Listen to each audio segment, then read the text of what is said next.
because his ego is so big that he will think that everything is about him.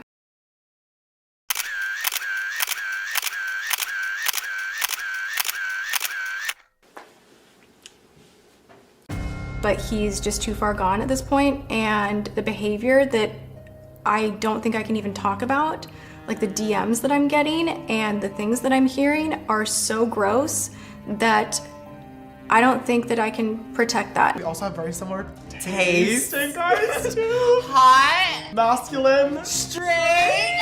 I've never been like this while filming a video before. I don't know why I'm so scared. First wish would be for my dear friend James to get a boyfriend so I can get a little bit more personal space.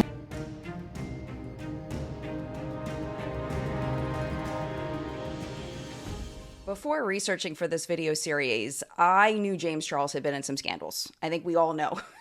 James Charles has been in some scandals, but I did not know exactly how many. It's a lot. It's a whole lot. Major online publications like BuzzFeed and Vulture and Business Insider and The Cut, they all have dedicated articles to the timeline of James Charles controversies. But what is so fascinating about all of these articles is that they all highlight different controversies. Of course, they all have like the main ones, but then they bring in ones that other ones don't have because there's literally been so many of them. But one common thing that you see in all of these articles about James Charles is the same thing that we talked about in part 1 of this series. It's those patterns of behavior that keep appearing. When James Charles gets in trouble, it's for the same reasons over and over again. If you have not seen part 1, allow me to, in an extremely biased way, recommend the video to you. I think that it is very good and worth your time. However, if you want to jump in here, that's totally fine. You don't have to have watched part 1 in order to understand what's happening in this video. The key takeaway from part 1 was that even though the controversies he got himself into, the situations he got himself into weren't deeply serious, they were signs of behavior that would lead to serious things down the road, which is what we're going to go into today. Today, we are picking up where we left off. The last video ended in October of 2017. We're going to fast forward a little bit just to early 2018 and talk about the progression of these scandals and how they're getting slowly worse because his behavior is just not getting checked appropriately. Some of these scandals you might remember very well. Some of them you may have never even heard of. I'm going to spend a different amount of time on different ones, but I think that no matter what, whether you've heard of it or not, each one of these scandals is going to make you feel some kind of emotion. And it's going to continue to shape the story of who James Charles is as a person. This is James Charles Behind the Controversy, Part 2, and it's starting right now. Hello, my friend. If you have been here before, hi, welcome back. Good to have you back again. If you are new here, hello, very nice to meet you. My name is Jen. You have stumbled upon a channel called JENLUVS, and on this channel, I talk mostly makeup news. We have a weekly news show here called What's Up in Makeup. We talk about everything that's happening in the industry, new product releases that releases every single weekend. But on Fridays, I like to talk about something a little bit deeper. I like to either go into something a little deeper that's happening right now or look back into the past and see what we can learn from situations that have happened so we can kind of grow from that place and not forget what happened in the past so we can make decisions in the future. And just a little disclaimer, as all of my commentary videos, please do not go over and leave any horrible comments on anybody that I talk about in this video on their content. It's very important that we use this video as analyzing for our own thoughts, our own actions, our own beliefs of who we want to support, what we want to do, and not take this to an extreme and go attack anybody that I talk about in this video. video. Like I mentioned in the intro, we have a lot to talk about today. And believe it or not, this video that you're seeing how long this video is, this is just going to be scandals that cover the year of 2018 and a little bit into the spring of 2019. My man has done some things, and we do continue to see those patterns of behavior that we're going to talk about. I am going to try to present this as objectively as I humanly can. At the end of it, I am going to, of course, tell you my opinions and the connections that I've made, and I'm super curious whether we are making the same connections or we can kind of build off of each other's ideas and kind of come to new connections as a collective brain of thought. Just a quick trigger warning, this video is going to cover some sensitive topics, including sexual manipulation, racism, ableism, and bullying. If those kinds of topics bother you, please take care of yourself first. Where we are picking up is March of 2018, and it's important for us to remember how far and how fast James has grown since he started his YouTube channel in 2016. He has grown exponentially. He now has millions of followers across platforms. He has his sister's apparel line that's basically his merch. He is huge. He has been collaborating and building up that alignment with celebrities in his space. And just in that short period of time between the last video and this video, he has built up that repertoire of collabs with Vine stars Christine Sadelko and Elijah Daniel, as well as the rightfully canceled Colleen Ballinger, Laura Lee, the Dolan twins, and one of his dream collabs from that bucket list that he talked about when he first was interviewed about his spot as the first cover boy for CoverGirl, Nikki Tutorials. The collaboration I want to focus on in this part is the collaboration that he did with Shane Dawson and Shane's now husband, Ryland. In that video that was uploaded to James's channel, Shane and Ryland are doing James's makeup. Shane's got one side, Ryland's got the other side, and they're just chatting as they do his makeup. Both of them are just kind of asking James random questions, and then Shane asks him this. Who's been the rudest celebrity you've ever met? Ariana Grande.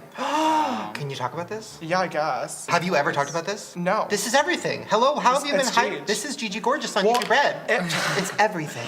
I haven't really talked about it because I really like Ariana. I guess I just had a really crappy experience with her, but I went to her show here in LA, and that's when I met Kim Kardashian for the first time, who was so nice. And I posted a bunch of videos on my story from the night. The next morning I had woken up and she had DM'd me. I was like, oh my God, thank you for coming. And she was so sweet. And I was like, oh, I love you the most ever in the world. To this day, I don't really have hard feelings about it. I think she's so talented. But she had followed me and DM'd me, and I was like, oh my God, love you the most ever, like, thank you. And she was like, oh my God, wish I knew you were coming, like, I would have loved to have you backstage. And I was like, oh. This is right after, like, all my scandals started happening, so I was getting, like, a bunch of really, really angry tweets from her fans that were really mad that she had followed me, and literally 4 hours later, I started getting tweets being like, wow, Ariana unfollowed James, like, the rat gets what he deserves, like, wow, love karma, and I was like, what the heck? So I checked, and she did actually unfollow me, like, literally 3 hours after she Maybe followed you me just in the first tweet place. too much. Probably. But I messaged her back, and I was like, hey, like, did I do something wrong? And she literally was like, hey, babe, like, I just saw a lot of angry tweets from my fans, and I would never want to disappoint them, so I unfollowed. And I sent back, like, a very, like, strong worded message to her, and I was like, you have 100 million fans, it's really disappointing that you would, like, stoop to the level of listening to people bullying me just to, like, appease them, but okay. I've always looked up to Ariana, and I think she's one of the most talented vocalists, like, of our generation, but it just really sucked that, like, I was literally getting bullied by her fans, and instead of, like, just ignoring it and, like, building a friendship, she literally, like, listened to them and unfollowed, which is just, like, saying that, like, that's okay to do. Yeah, she could have done nothing, ignored it, and just kept DMing you. Yeah, like, it wouldn't have been that deep. That was a disappointing interaction. I found this answer absolutely fascinating because, number one, he says it so quickly, like it's like it falls out of his face that it's Ariana Grande as the rudest celebrity. And of course, James, being the very self-centered person that he has presented himself to be over and over and over again, he doesn't think about what an association with him would mean for Ariana, that maybe she is separating from him because she wants to protect her own brand. He just sees it as a slight on himself. And really, when you think about it, what is Ariana Grande getting out of being friends with James Charles? If we're thinking about an alignment perspective that James has built his platform on, what's Ariana Grande getting out of it? What is James getting out of it? How could this hurt Ariana Grande by being associated with James? I will tell you, in my opinion, I feel like the risk of being associated with James is much much higher than any potential gain that Ariana could get with a friendship with him. So that makes absolute total sense to me. Now, this is where my research took a little bit of a turn, because that was the scandal that I was researching. And that's really all I have to say about it. But then as I'm watching this video, I noticed something else and I was like, oh, this is bad. This is really, really bad. If you are not familiar, Shane used to have a character that he played. It was a racist depiction of Black women that he called Shanae. At the time, Shane was selling merch with Shanae's face on it, and he is proudly wearing it in this video with James Charles. If you are not sure or don't understand why Shanae might be offensive, allow me to introduce you to someone who was kind enough to explain and share her time about how this particular character affected her throughout her childhood. Her name is Selena, and originally she had posted her feelings to the Shane Dawson subreddit about how Shanae affected her as a young Black girl growing up. In that post, she also links a YouTube video where she explains it a bit further. I'm going to play a clip from Selena's video now. A lot of it started to frustrate me pretty quickly as his channel began to grow in popularity and more middle school kids started to hear about it. When I would get angry and I would bob my head, people would be like, okay, Shanae, you know, the whole Z snap. I was called ghetto. I was called a bunch of things. People told me I was gonna have 10 baby daddies. And while these stereotypes did exist before Shane Dawson, no one had ever really said that to me until Shanae and his collaboration with Fred, where Shanae kills Fred and all that stuff. Nobody really said that to me until he blew up. It just felt like no matter what I did, whether it was dive into musical theater or doing my writing or doing whatever, none of that mattered, because if I spoke up and said, hey, I don't like that, or I was angry, or I didn't like something, I was ghetto and aggressive like Shanae. If I had 2 celebrity crushes, or I liked 2 guys at once, people would be like, yeah, you're gonna have 10 kids like Shanae, you're gonna, you know, and it's like, wow, like all these other girls can behave and do things in a certain way, and I can't. I can't, because I have to be responsible. I can't, because I have to prove these stereotypes don't apply to me. Needless to say, when Shanae's virality started to die down, it was so much better in my life. But just because the character herself kind of disappeared, I guess, I stopped following Shane's content, my friends stopped following Shane's content, it doesn't mean that the legacy and the stigma that the character personified and exalted did.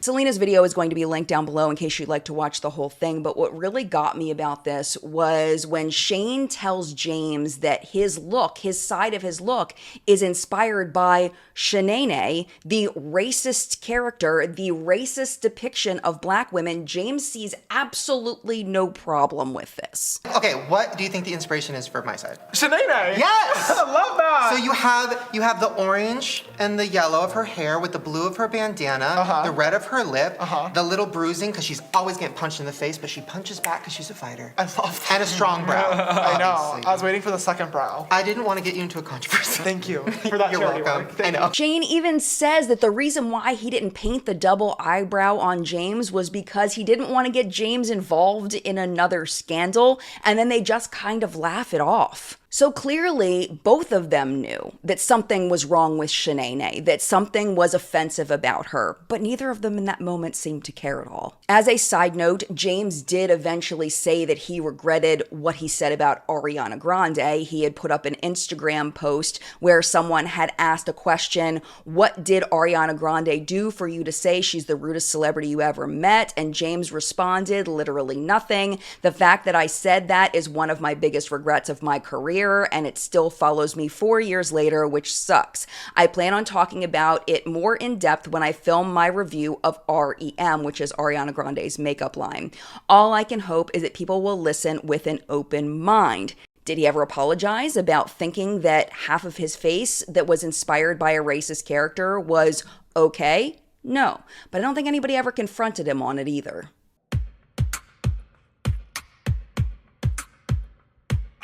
I don't know why James's team, because he had a management team at this point, did not tell James to close his Twitter account. Because if James had just stopped tweeting, a lot of the things that we're going to be talking about today as controversies never would have happened. And this is a perfect example. So off the cuff, on July 26, 2018, James tweeted a simple, unpunctuated opinion: slow walkers are the worst people on the planet. And as I was looking up this controversy and what happened, I noticed someone that I recognized, and her platforms are K-Swizz, and this is what she had to say.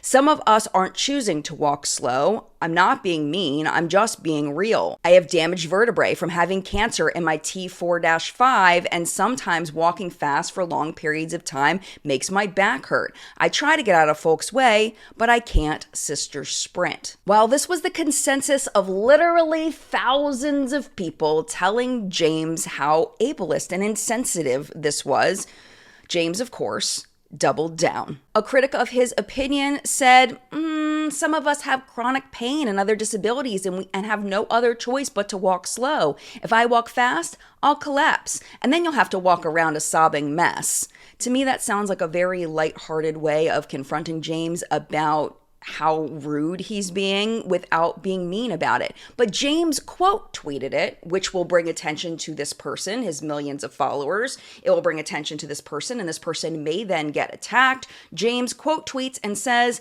"This was the most annoying tweet of the century." So yeah, he said what he meant, and he meant what he said.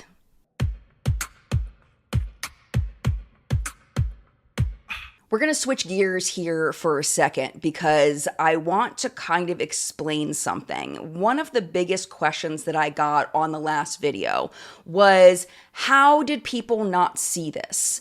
I saw it. How did people not see it? I knew he was a terrible person. Why are people believing that he's not a terrible person? I think it's because of the Lost Redemption arc that James started, but it never really... It was just kind of a thought, I guess, because he goes back to just being terrible after this. But I want to share this part with you because I think it's important to the story and why people, including myself, at this point in July of 2018, gave James another chance. It was a video that he filmed called "Sneaking into a Beauty Convention in Disguise, This Gets Real." To be fair to myself, I did not follow James very closely. I didn't watch his videos very often at all, maybe one a month, if that. I really wasn't a close follower of him, but of course, I knew who he was, and I absolutely didn't see the Shanae video because that would have been a 100% deal breaker, and the Shanae stuff I didn't even know about until this past week. So just so you know, I wasn't really following him close enough to realize what a trash human being he was when this happened. So this is what happened. James hired a special effects artist to change his face so that he could attend BeautyCon, which is a beauty convention. It's where influencers can meet their fans. It's where people can interact with brands. It was a big beauty convention. It's still around, but it's totally different now than it was back then. It was very influencer, celebrity focused back then. And of course, when James attends BeautyCon, he would get mobbed by a ton of fans, but he wanted to see what would happen if he went into BeautyCon as a different person. He hires this special effects makeup artist to make him look completely different. He has this plan. He's going to go in with a microphone and he's going to interview people as if he worked for a magazine. James starts off interviewing his friends. He goes up to different people that he knows and everybody recognizes him. Everybody knows that it's James and he's feeling pretty good about it. They're laughing together. They're having fun. He has a little bit of a weird moment with Nikita Dragun's team. not Nikita Dragon, because Nikita knew who he was, but Nikita's team was very hesitant and trying to be protective of her and kind of looking like, who is this weird guy talking to Nikita? But that was really the only moment up to that point that James had felt uncomfortable. So speaking of feeling uncomfortable, he decided to go out of his comfort zone and start trying to interview what he called smaller creators. So people that he didn't know. And it was extremely uncomfortable for him. It was so uncomfortable for him, the way that people reacted to him, the way that he was treated by the smaller influencers really upset him, to the point where he ended up leaving the convention and not going back. I've never been like this while filming a video before. I don't know why I'm so scared. I have no problem going up to all these YouTubers that I know and trying to fool them, but I don't know why I cannot go up to someone that I don't know right now. But normally, if it was me, I could go up to anybody. This video is getting really deep really fast for some reason, which I was not expecting, and now I'm kind of scared. Maybe this wasn't the best idea. I feel really stupid now. Kelly, I don't want to film anymore. No, I think we need to go home. No, cut the cameras. I think we just need to go home. So let's just be real for a second. I've never been to a beauty con. I was more of an Ipsy, Gen Beauty, Ipsy Live kind of chick and an IMATS kind of chick. I never went to beauty con. But if I had been there, and if a man that looked like the Geico caveman came up to me and was trying to talk to me, I would have been a bit hesitant. It's no knock to the special effects artist. I could never even get close to what she did for James. I do not have any level of talent there. I am not trying to say she did a bad job. However, it did not look real. On camera, that did not look like real skin, and it did not look like real hair. If he had come up to me, I would have been creeped out. Another thing you may not have considered is that a lot of women have a history of creepy men coming up to them and saying creepy things to them and having nefarious agendas and all of that. A lot of us are sketched out by strange men coming up to us, and when a strange man that we don't know looking like that comes up to us, of course we're going to be sketched out and maybe say some things. I don't think I would have been rude to him, but I definitely would have gotten away from him as quickly as possible. To be fair though, I can also see why James was so upset, because he genuinely seems to have thought that he looked like he had real skin and real hair, that he looked convincing. He seems to really believe that. And I think that he saw himself in that situation as being a normal person instead of a celebrity like he had become, and that this is the way that normal people would be treated in an event like this, and it was shocking for him. That all being said, it was this part where I got sympathy for James Charles, where I really felt like this was an important experience for him. This was something that he really was going to change from. At the end of the day, although this experience was very, very hard for me to go through, I think I learned 3 very, very valuable lessons. One being, I myself now need to really fight this internal battle more than ever of not only letting my success really speak for itself and not having to worry about my reputation, but really not letting my confidence come from my work. Because really looking back at today, I'm now realizing that I do have a major issue of that.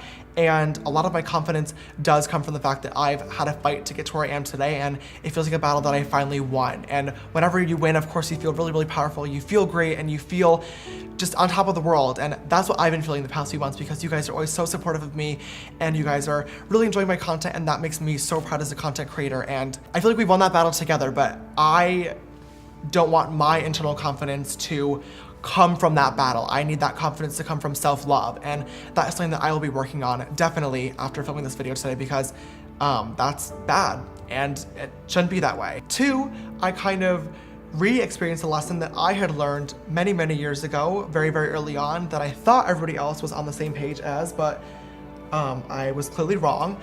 And that is that no matter who you're talking to, you always need to be polite, no matter who they are, what they look like, what their size is, what their color is, what their makeup looks like, what their hair looks like, because you never know who you're really talking to. I've done the same thing early on to a lot of different people, and I ruined a lot of relationships and friendships and reputations, being my own, that I had to fix for a very, very long time. So I really hope that that's a lesson that a lot of people were able to take from this video, because it's a valuable one, and you should always treat people how you want to be treated. That's something that I have really taught myself to live by within the past few years of the beauty community, because it's a dog-eat-dog world, and at the end of the day, you just need to be supportive of everyone, because we're all in the same business and we're all fighting together. And last but finally not least, 3, I learned that I should never, ever in my entire life let my facial hair grow out to a full beard because it looks the absolute worst. This stuff for me is something that I don't really like talking about, but at the end of the day, if it can help anybody, that's why I want to talk about it. And I really hope you guys are able to learn some lessons from this video because Lord knows I did, that I will definitely be taking with me. Thank you guys. Oh, I don't want to start crying. Ew. Thank you guys for watching today's video. I love you, and I guess I will see you in the next one. Bye. If you're new to the channel and you're new to me, one thing you need to know about me is that I am an eternal optimist and I am always looking for the best in people. I often give people way too many chances. It's just part of my nature. I've always been like that. I've tried to be more discerning as I've gotten older, but I really don't want people to be bad people. So when I saw this video, I saw James's ego getting checked in real time, and I saw him really feeling it in his heart that something needed to change. And I believed it. I genuinely believed it. But of course, hindsight is 2020, and it would only take 2 months. 2 months for James to get into another scandal with his ego getting in the way.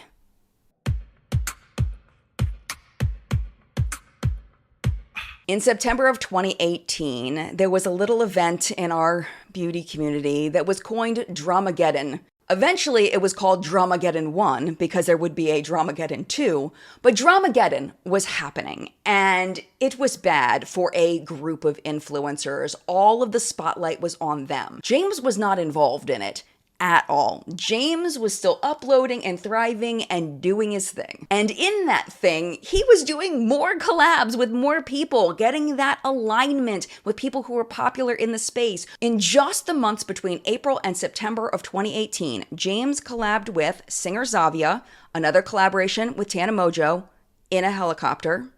His first collaboration with Jeffree Star, popular Canadian YouTuber Molly Burke, 2 videos with the Sister Squad, which we will talk about later, and bucket list collaborations with number 2 and number 3 on that wish list he had, the one that started with Nikki Tutorials. He now collabed with the other 2, Jaclyn Hill and Tati Westbrook. Now, there are videos of James and Tati from as early as late 2017, but he also did collaborations with Tati in this block period of time. So we sorted our stuff out. I had mentioned to him that, it did kind of suck that he had never had me on his channel. And it's just really funny that we didn't end up collabing until it was in his favor. As he's building relationships with groups of influencers, tension is rising between James and another very big influencer, Marlena Stell, who was one of the original beauty gurus from 2008. Marlena was one of the first influencers to open a makeup company, if not the first one. Makeup Geek was very, very popular at the time. Actually, in James's very first video that we talked about last time, James specifically uses quite a few Makeup Geek products in that video because Makeup Geek was one of the first companies to offer affiliate marketing. There was a link where influencers could earn commissions off of that link, and it appeared that James really wanted one of those. Here is a photo of Marlena and James from right around that time when James still had the really big eyebrows. This was right after the CoverGirl deal went through. What started this conflict between Marlena and James was a video that Marlena uploaded in August of 2018. It was a very controversial video that she titled My Truth Regarding the Beauty Community. And in that video, she talked about how Makeup Geek was trying to hire big influencers to talk about Makeup Geek, but suddenly, out of nowhere, their rates had raised tremendously. Here's a clip. Is saying last year was a really, really tough year for Makeup Geek, and you guys know that. You've seen that our name hasn't been talked about a lot. The reason why has been we haven't been supported by influencers because we haven't paid them massive amounts of money. When you're a smaller company, you don't have the big funds to do that, especially if we're trying to make makeup that's made in the US. It costs more than making it overseas, and us trying to keep our price point low enough to have enough margins to where we can actually be profitable. So with that being said, we don't have $60,000 to pay someone to do one video, and that's the rates that we've been given. And although as an influencer, I want to support other influencers so much because I know what it's like to have started and spend so much time filming a video, editing it, putting yourself out there, and the emotional toll it takes to be an influencer, to have yourself critiqued and judged all the time. It's hard, I'm not gonna lie. It's difficult to be an influencer and to put yourself out there publicly. However, there's a difference between making a good living for yourself and charging so much that there comes a sense of entitlement. And I think that's where the problem is right now. So James is over at Tati's house and they're filming a video together and they're talking about Marlena's video. This clip was archived by a drama channel called Sebastian Williams. I took this clip directly from his video. That's why there's music in the background, but I think it's really important to the story. There was a video that just went up recently by Marlena Stell, the owner of Makeup Geek, and it was talking about her truth of the industry. It really created quite the ruckus. I have never had so many hate comments on videos about product placement before. So understand now that James now has this tension against Marlena. He thinks that she is basically ruining things for bigger creators by blowing up their spot and talking about how much they are asking for a dedicated video on a product. And James is pissed about it. He's really mad about it. That is the environment, that is the relationship that is going on when Marlena tweets about that she is going to be part of a Netflix documentary about the beauty industry. On September 27th of 2018, Marlena tweeted, "Huge props to @Netflix for showing behind the scenes of the beauty industry. Who wants to watch it when it comes out? Let @Netflix know how big this community is." To which James replied, "Wait, what?" He quickly, impulsively, in my opinion, followed up with, "Hi @Netflix, let's make a documentary on the behind the scenes of the beauty industry and why the community is plummeting." Because remember, this is post-Dramageddon. I already have a full outline of it done that highlights faults on all sides in a non-biased way and a platform of millions that want to know more. Email me. And then another tweet that says, "Oh, I am livid right now." His next tweet, I think, is the one that really sent Marlena over the edge. It says, "This woman knows nothing about the industry other than blaming her bad business decisions and personal issues on influencers. @Netflix, this is absurd. And I'd love to get in a room together to show you the non-biased outline I've already made on the subject that documents all sides." Keep in mind here that James is saying that Marlena knows nothing, yet she uploaded her first YouTube tutorial on April 19th of 2008. James was 9 years old and Marlena was already creating makeup content. James hadn't even uploaded his first video on Jay's coding yet when Marlena was uploading makeup content. She had already been running Makeup Geek Cosmetics, a very successful multi-million-dollar makeup company, for years by the time James started making YouTube videos makeup related. So for him to say that, Marlena was absolutely furious. So being furious, this led to a tweet storm by Marlena explaining to James that she is in fact unbiased and that she is one of very few brand owners that started their company by being an influencer. She continued, quote, "Don't disrespect me or call me that woman when this woman worked damn hard before you and helped pave the way for you to make this a full-time job. When I started, there were no sponsorships, no collabs, no commission. When I was filming videos for free years ago for large brands, it was me who spoke up and said influencers need to be paid for their time invested in creating content. This woman had your back before you even started. This woman sent you product, stayed connected with you, set up affiliate programs to try to help you earn money when you were small. This woman has always supported and been kind to those who are small and starting out." James probably wasn't reading this at the time because he actually tweeted as Marlena was tweeting.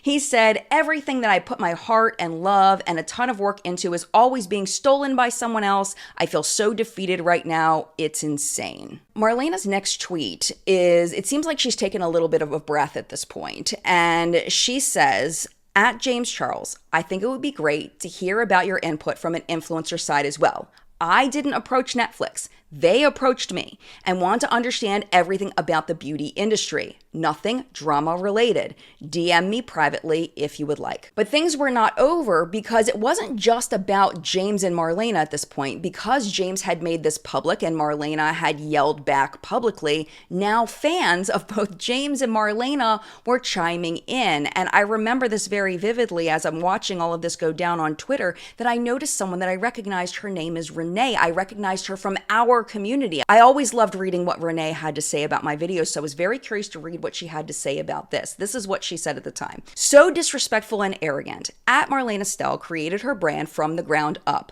Hard work. She did not earn it from selling out to Morphe with discount codes. You've been a beauty influencer for a few years now, and now you think you know it all? What a joke. James then retweeted Renee and said, I went from being a consumer who couldn't afford 3 foundation shades for my kit to being a small influencer to being a large influencer to being at the top and working/consulting directly with brand CEOs on campaigns and marketing. I've seen all sides. Don't try it, Renee. And this in my research is when I cringed really hard because I forgot that I got myself involved in this.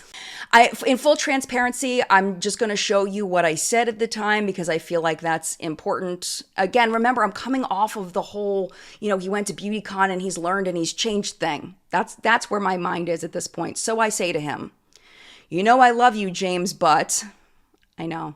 I'm basically telling him in the most gentle way possible that everybody's perspective is valuable and that his perspective is valuable and Marlena's perspective is valuable. And it doesn't mean that one is better than the other one. He responded to me agreeing, but also expressing concern because of what Marlena had said in her My Truth video. I think he was worried that in this documentary, Marlena was going to blow up the spot of big influencers. And that basically the My Truth video was going to be the Netflix video, that it was just going to be a bigger version of it, and it was going to make everything worse for him. The conversation goes back and forth quite a bit. I want to highlight one more little back and forth between them. Marlena said, James, you're not even 21 years old. You've never produced makeup and you've never started a brand from the ground up. I'm sorry if this feels like it was stolen, but I did not seek out this opportunity. When you've been in this industry for 10 plus years, then tell us about your experience. Right on cue, James responds back, you're right, I'm not even 21 yet. Basically saying, look how much I've accomplished in this short period of time. I do know a lot because I have grown to this level at this age in such a short period of time. I do know a lot. And it's like, dude, really? The arrogance again. It's the arrogance again. So everything was calm until the next morning. And this is when James tweeted out, instead of a petty back and forth, I'd love to sit down with @Marlena Stell and discuss her views on the beauty industry and its problems from her perspective. There are always 2 sides to every story. And on that day, this actually happened. Marlena and James had a private back and forth. This is September 28th of 2018. And in the DMs, they're talking about getting together and potentially having a moderator. And they're going to film this video, this almost like an interview style video of them just talking about their feelings about the beauty industry. In their DMs, James apologizes and is very, very clear that he now doesn't think that Marlena stole his video, but he was just upset that he felt like the fact that Netflix didn't contact him for the documentary was a, quote, huge mistake on their part. James stresses that he still believes that Marlena's viewpoint is biased and that her being chosen over him made him angry. So the DMs continue where James apologizes for handling his anger publicly and suggests again the interview style with a moderator for the video. And interestingly, I thought this was fascinating. James recommends Sam from Here for the Tea to conduct this interview because she's not biased, which I thought was very interesting. Later that night, James went so far as to publicly apologize to Marlena. He said on Twitter, I regret how I handled things yesterday on Twitter regarding @Marlena Stell and @Netflix. I've apologized to Marlena privately, but I owe her a public apology too, and I am sorry for undermining her. I acted childishly and out of anger, and and I shouldn't have blamed her for her participation. He said, I do not, however, apologize for being passionate about the industry I work in and for wanting my community/followers to be able to make educated decisions based on factual, unbiased information. I look forward to the doc and hope to speak with her soon about our opposing viewpoints. If you've been around since back then, you may know that this video, this interview that they had planned with James and Marlena and potentially Sam from Here for the Tea interviewing them, it never happened. And I know exactly why, because I've seen the DMs. This is how it went down. Remember, this conversation is happening on September 28th. James and Marlena had planned to get together in Los Angeles to film this video on October 10th. Marlena was actually going to change her travel plans specifically to go meet James in order to film this video. But by October 5th, James had backed out. He DM'd Marlena saying, hi sister, if you haven't changed your flights yet, I don't think you should. I have a campaign to shoot this upcoming week and I feel as though the issue has calmed down. I'd love to sit down next time you're in LA or FaceTime off camera just to discuss and make sure we're both okay. But I don't think there's much of a point of filming a video. So they didn't film it. And that was the end of that. If you're curious what this documentary with Netflix ended up being, it's very different than what I think James Charles thought it was going to be. Marlena was in a part of an episode of a limited series called Broken. And in this particular episode, it was about the makeup industry. The description of the episode says, influencer hype and scarcity marketing create conditions where counterfeit makeup thrives, tainted with bacteria, lead, arsenic, and worse. That's the description of the episode that Marlena was in. Nothing about Dramageddon, nothing about how much influencers are paid, like none of that. Nothing that I think James thought this was going to be about. In Marlena's part of the documentary, it basically focuses on her because she was one of the original beauty influencers. She saw everything grow from filming in your room on a freaking potato all the way to where it was then. So she was the perfect person to tap in for this particular documentary. James wouldn't have been the perfect person because, like I said, he was 9 when Marlena filmed her first video. He was still very, very much a child when she started Makeup Geek. And in context, Marlena was perfect for this part. James, it wouldn't have even made any sense. But James, being who James is, assumed he knew what the documentary was going to be about and blasted Marlena for stealing his idea and completely jumping to so many conclusions and blasting her to all of his followers when he had no idea what he was talking about. It's that arrogance again. He didn't ask. He assumed. He impulse tweeted mean, horrible things and got his fans to attack Marlena for something she absolutely did not deserve. A little less than a year later, Marlena released a video called Dear Influencers, and she goes into a lot in that video, which is now private. But in that video, she does go into a little more detail about what happened between her and James, and she talks about how they were going to film a video together and how that got canceled because James pulled out of the deal. I was trying to plan a time to go to LA. I'm not living in LA anymore. And I was like, okay, if I'm going to book this ticket, like this needs to be serious because I'm taking time. I've got 2 companies I'm running. I'm busy. I can't just be booking flights to get down to LA. So this better be sure. But I was smart and I didn't book my ticket because I had a gut feeling. I was like, he's going to back out. So as soon as the publicity from all of that died down, sure enough, he canceled on me. And I was pissed at that because I had taken my time, not only 1, to agree to sit down with someone that just bashed me publicly, but 2, who I had specifically said, don't waste my time. If I'm going to take that effort, book a flight, fly down to LA, take time away from me running my companies to do this, it's got to be done. After Dear Influencers came out, people were asking James what happened in the situation, and he tweeted that they had talked things out privately and that he had apologized publicly and said that he respected her and had no further comment. I think something that I'm really, really big on is respect. And it was really hard to see the way he was treating Marlena from Makeup Geek. Like, I did not like that. I also don't think that it's cool to publicly shame a woman who paved the way. Get off your high horse and have some respect. You don't have any for the people who are in this industry longer than you, and that's the sad fact. We are now in October of 2018, and James has gotten himself quite the reputation online for his inappropriate sexual comments towards specifically straight men. One of his most frequent targets was his friend, Grayson Dolan. Grayson was part of a group that was called the Sister Squad, and the Sister Squad was James, Grayson, his brother Ethan, and Emma Chamberlain. And this friend group, I did not pay any attention to this. I had no idea this even existed. That's how big YouTube is like a series can get 30 million views and be this ongoing thing that a whole generation of people are watching and engaged with. And I had no idea it even existed. I genuinely didn't. But apparently the Sister Squad videos, it was a big deal. And one of the recurring themes in the Sister Squad's videos was James hitting on Grayson and Grayson being visibly uncomfortable. Nick over at The Viewer's Voice did a video on this a while back, and he has a little compilation of clips of James making Grayson uncomfortable. I'm gonna play that for you now. Nick's whole video is gonna be linked below. Like a big nutcracker. I don't know if I'm still gonna collect nutcrackers. Oh my god. Ready?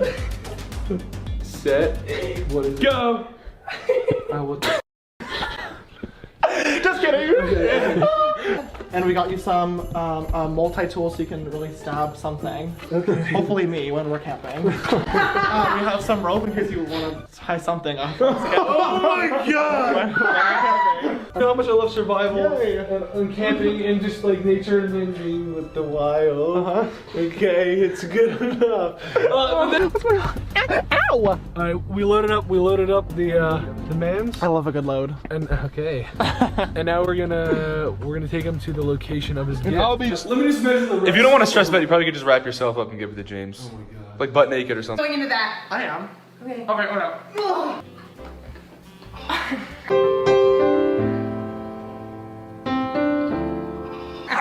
And push them together. Push the tips together.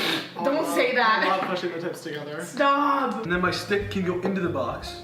Oh, there's a stick in the box. Oh, no. Jesus. Oh, fuck. Happy birthday. Dear Santa, I hope you can give my good friend James a nice boyfriend so I can have a little more personal space. We need 2 larges for our big beefy daddies. For Christmas is just 2 simple things this year. My first wish would be for my dear friend James to get a boyfriend so I can get a little bit more personal space. Right, but I don't do relationships. Oh, you don't? Okay. Well, I was really hoping that could happen. Yes, this appears to be a recurring bit. This appears to be something that Grayson knows is going to happen, but that doesn't mean that it's okay, and it doesn't mean that Grayson isn't actually uncomfortable. Even though this is kind of part of their relationship publicly, Grayson really does seem uncomfortable. And this reminded me a lot of the story that I told in the last video about his relationship with his brother Ian, in that James just doesn't listen. When somebody says no, he just insists and he thinks that it's funny. It's a level of immaturity that I used to see as a teacher with little kids sometimes, you know, not knowing when to stop. And that's what I see here, is just immaturity and just a general disrespect for his friend. And even if you don't believe that, even if you believe that Grayson was a part of this and Grayson was okay with it and they were all just acting, I still want to establish this thread that we are going to continue that's going to get very serious, and it is James's desire and intense feeling for straight men. That is who he likes, that is who he's attracted to, and that is who he will pursue, specifically people who are not attracted to him. We're not going to talk bi sister today, but I do want to play you this little clip from that video of Tati saying exactly that. Oh my God, you tried to trick a straight man into thinking he's gay yet again, and somehow you're the victim. You know, it's really disgusting to manipulate someone's sexuality, especially when they are still, you know, emerging into adulthood and don't quite have everything figured out. You are using your fame, your power, your money to play with people's emotions. You're threatening to ruin them. You're threatening to embarrass them. And you're doing that to have them behave sexually in your favor, even if they're straight. And you know what? That's not okay. That behavior is not okay. Whether you're a woman, a man, gay, straight, bi, whatever sexual orientation you are, that is your personal call, and it is not someone else's to take. It's not someone else's to play with. It's not someone else's to mess with. And how dare you laugh about it and make meme after meme and retweet and this and that and I love straight boys, and make it a joke. Because this behavior is not normal, it's not okay. Cracking someone's sexuality is not an escape room. And Tati was 100% right, and there is so much evidence to back this up. One of the most disturbing things that I found was actually in an episode of Brother and Sister, which was the series that James did with his brother Ian. They filmed this particular video back in April of 2018. I feel like relationships for me are a very like weird topic to discuss, being that like you have to find someone that you like want to hang out with and be your best friend, but also like... It's because you only try to talk to straight boys. Well, you got me there. When it comes to relationship, like opposites are supposed to attract, right? And I'm very gay. So like if I'm in a relationship with somebody, I need someone to like balance me out, right? So that's why I always go for like very masculine, muscular type men. And normally those are like the straights. It's also a fun challenge. Like if you know me, you know that I definitely love a good competition. And for me, getting with a straight guy is like winning.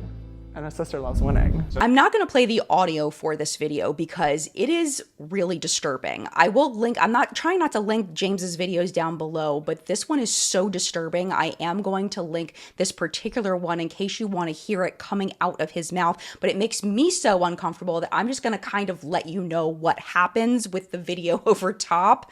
It's terrible. So basically it's this really graphic story of how James had an online evening with a guy who had a girlfriend. James says in the video that the guy said that his girlfriend wouldn't mind if things happened between him and James. So they had a very explicit evening in both photos and then FaceTime. There were things happening, which James uses an exploding champagne bottle to illustrate what happened on this guy's end. And then the story ends with the guy ghosting James. And then James ends up contacting the girlfriend and telling her what happened between him and this guy. And the girlfriend was one of James's fans. I'm honestly shocked that James told this story, number one, in front of his 16-year-old brother, which I know 16-year-old boys, you know, they know things, I get it, but also that he told it publicly and thought that this was perfectly okay. Yes, James is an adult at this point, technically, but he has a very young audience. There are a lot of young girls specifically that are huge James Charles fans, and he told the story in front of them. I think one of the biggest reasons that I'm doing this video is because all of us are somehow forgetting that his audience is made up of 12 to 14-year-olds, like dominantly, and he is role modeling to them his behavior. His behavior online is what they are seeing and what they are emulating as how they should behave to be successful and adored by the masses. Everything is over-sexualized. And that's the huge underlayer to this all, that I finally have had enough. I'll show you later the age range of James's fans during this time. It's literally elementary school and middle school age girls. Of course, it is not James's responsibility to babysit his young fans. It's the parents' responsibility to make sure that their kids are watching something that's appropriate for them. But at the same time, if you know you have young fans like that, you would think that maybe you'd be a little considerate of them.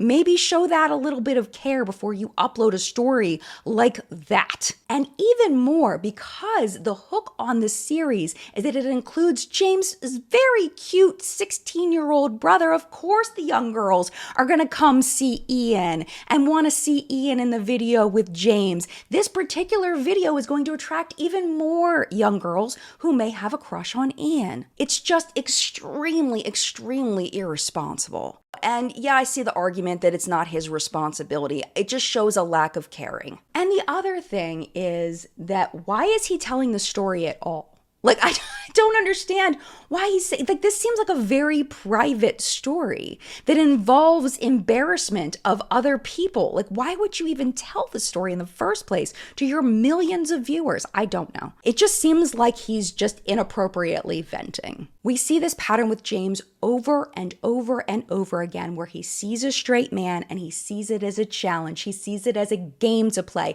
to see if he can get this straight man to fall in love with him. And then he gets very upset when that straight man then says, I'm straight.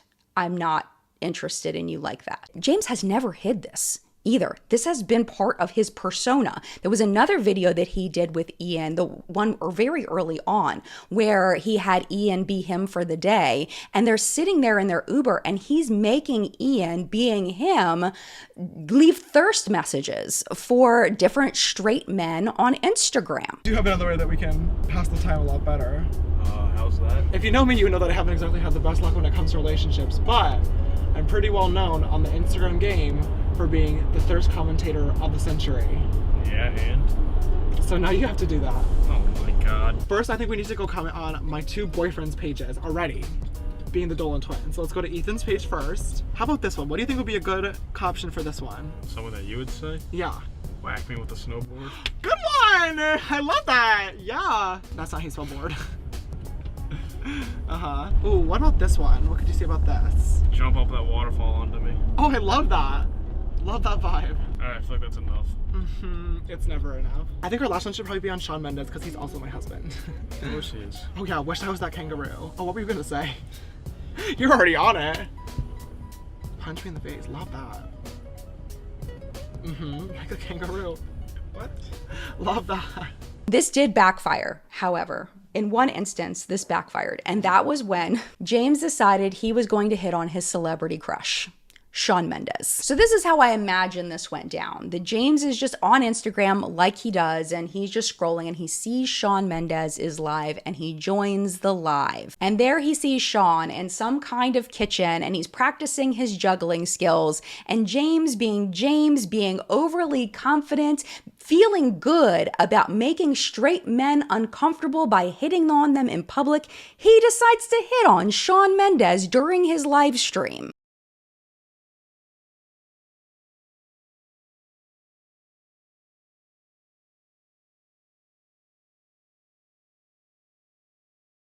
James says, quote, "Can you juggle me like that?" And that was it.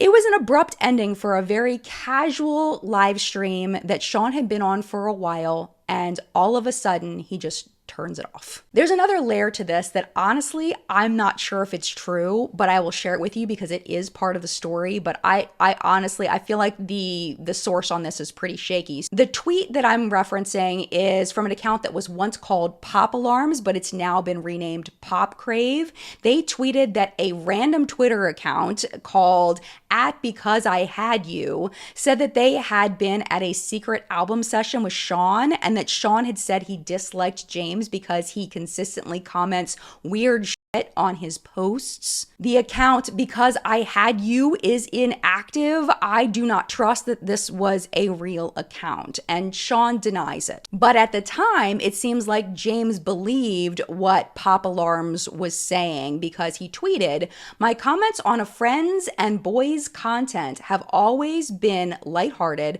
and in a joking manner. I've been supporting @Shawn Mendes since Vine and am a fan like anyone else, and would never want to make anyone uncomfortable. I'm upset, embarrassed, and sorry he felt sexually harassed," with a sad emoji. About an hour and a half later, James tweeted part of a private Twitter conversation that he had with Shawn Mendes, where Shawn says, "Hey James, sorry about all this. I've never said I don't like you or that you made me uncomfortable. Your comments actually make me laugh and I love them. Hope you're all good, XX." Not long after, James tweeted, possibly in response to the private conversation, again, wow, I am so happy. And I don't know why Sean said that to him. Maybe he does find James's tweets and thirst, after him. Maybe he finds them funny. I don't know. And it's possible that James's comments genuinely do make him laugh. Or it could be that Sean was just trying to smooth things over with James because he didn't want James to feel bad and, just trying to end it and have it be over and not have James have this thing in his head and feel embarrassed. Maybe Sean was just trying to make him feel better. I don't know. I don't think we'll ever know.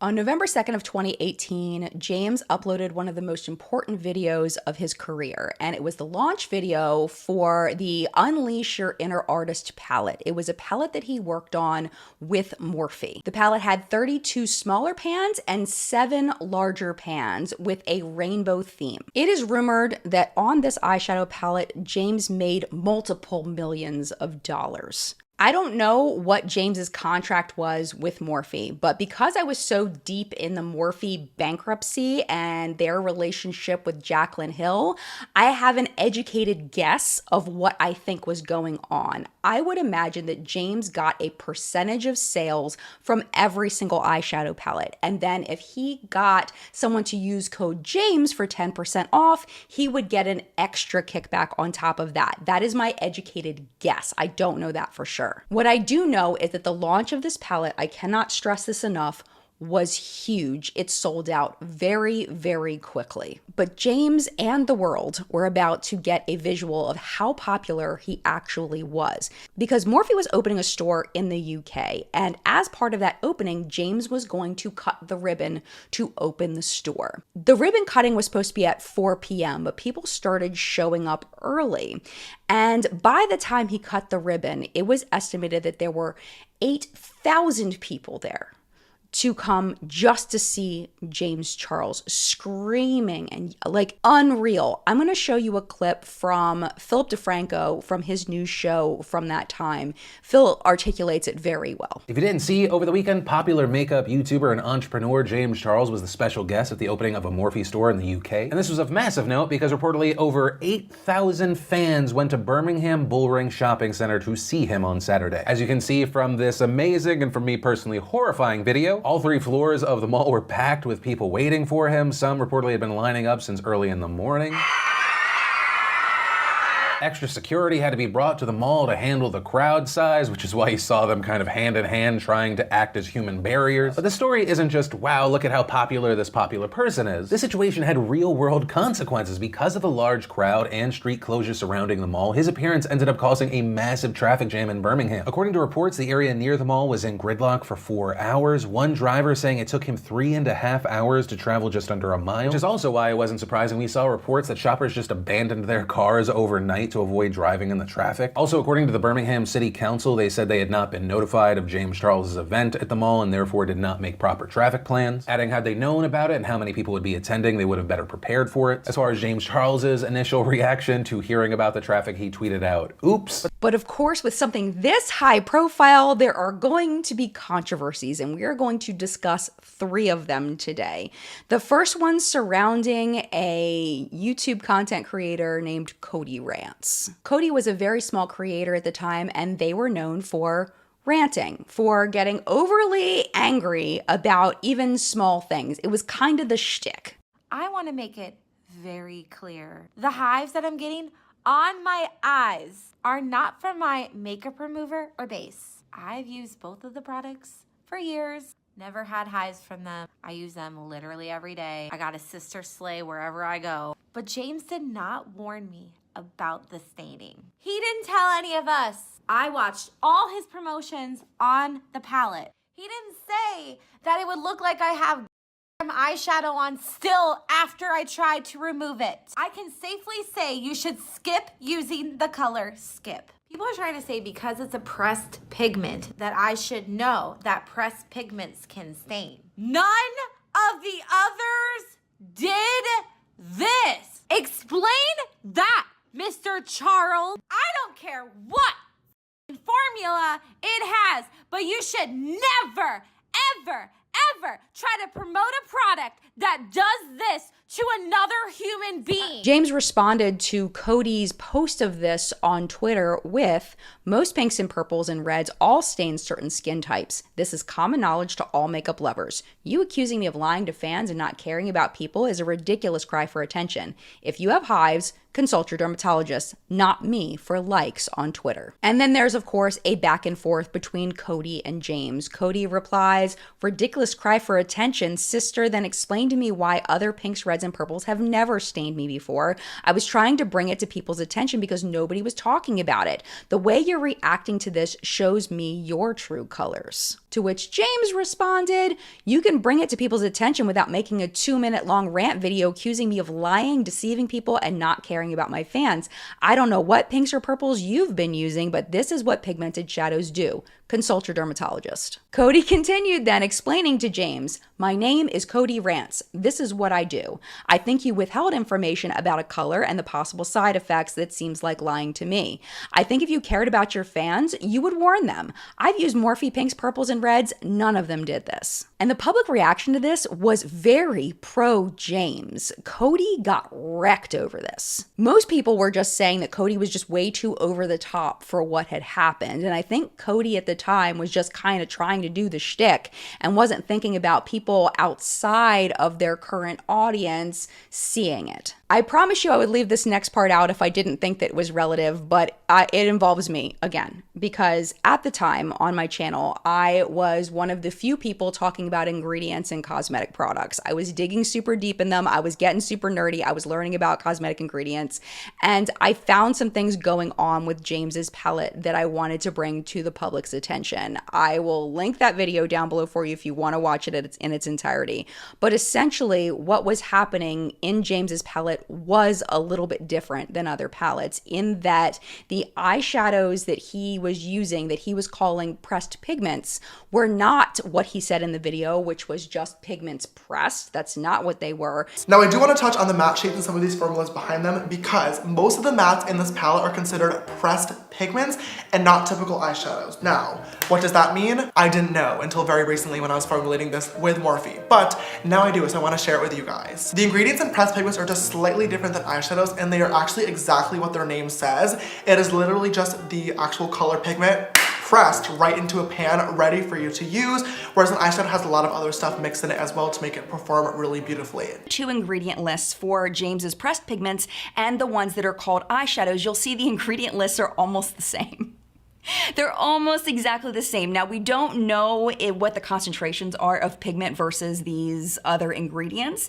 I would assume that the pigments have more pigment in them than the regular eyeshadows, but we just don't know because they aren't required to give that information. No cosmetic brand is required to give that information. So we don't know, but just to say that it's just pressed pigment without other ingredients, and then you look at the ingredient list and see that there's lots of other ingredients, that's just straight, it's not true. They were eyeshadow pigments that were not technically FDA approved for eye use. And my big issue was that at the time, there were a lot of other influencers releasing similar palettes. Jeffree Star released a palette that had these kinds of pigments in there. Manny MUA had released for Lunar Beauty a palette that had similar pigment. And in both of those videos, both Manny and Jeffree had said in the launch video, hey, this palette has pigments in it that may stain your eyes, but James did not do that, and his description of what a pressed pigment was wrong. It wasn't correct. And I felt like at the time it was his responsibility to at least make that quick little statement. On the back of the eyeshadow palette, to Morphe's credit, there was a little teeny tiny little eye. And some of the eyeshadows were listed with the eye, and some of them were listed with the eyeball and with a line through it, saying that they weren't eye safe. Now that is not standard, never has been, and I have never seen that on an eyeshadow palette since then. Usually it says very clearly on there, shades blah, blah, blah, blah, blah, blah, blah, blah, are not FDA approved for eye use. Now, if you've never heard me talk about this before, just very quickly, these pigments are approved almost everywhere else in the world, if not everywhere else in the world for eye use. It's an FDA thing in the US. It's very odd. I personally feel like they should be approved for eye use, but if people have a sensitivity to them, you should definitely keep an eye out for it, because allergic reactions to these pigments are absolutely real, but I don't believe the FDA has good reason to keep these not approved for eye use. That's just my little side thing. But because they're not FDA approved for eye use, I felt like it needed to be a little more apparent than just a little eye with the line through it. James did respond to that video in a very lengthy post on my video. I will put it on the screen for you so you can read it in its entirety if you'd like. In summary, he says the video was well done, but because he doesn't do reviews or talk about ingredients, he didn't know about the pigments or think to touch on the risks of the video, which I honestly believe him, that he doesn't have and has never had an issue with pigments before, but admitted, quote, "I definitely agree that I should have mentioned it and warned people with sensitive eyes of the staining."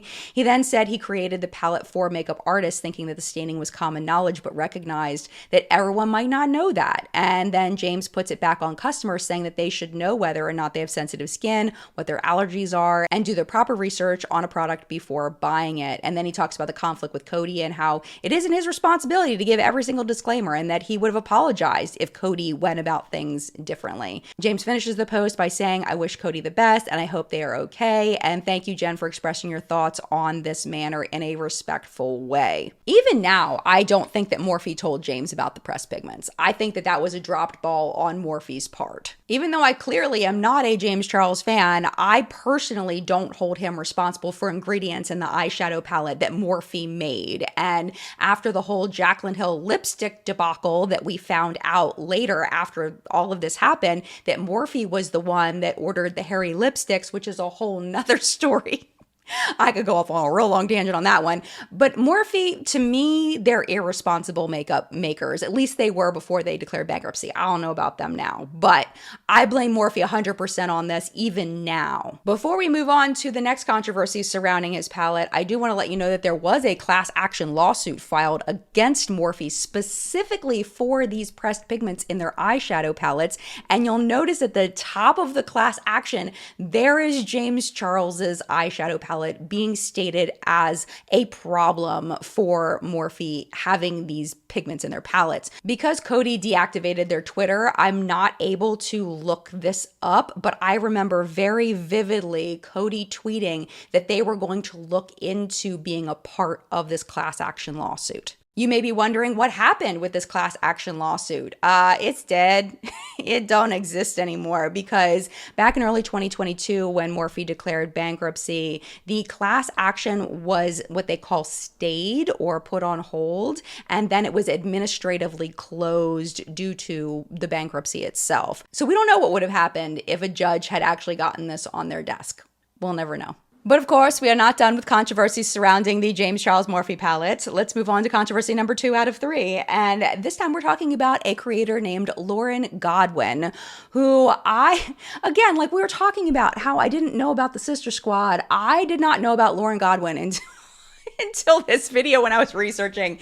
She's got so many millions of followers. I don't know. But anyway, I'm not on TikTok that often, so that's probably why I didn't recognize her. But I do remember all of this going down. I just didn't really pay much attention to it. So what happened is that the day after Christmas in 2018, remember James's palette just launched a couple months before, Lauren decided she was going to troll and she was going to rage bait, and she put up a TikTok of her destroying the James Charles eyeshadow palette with a version of The Grinch playing in the background.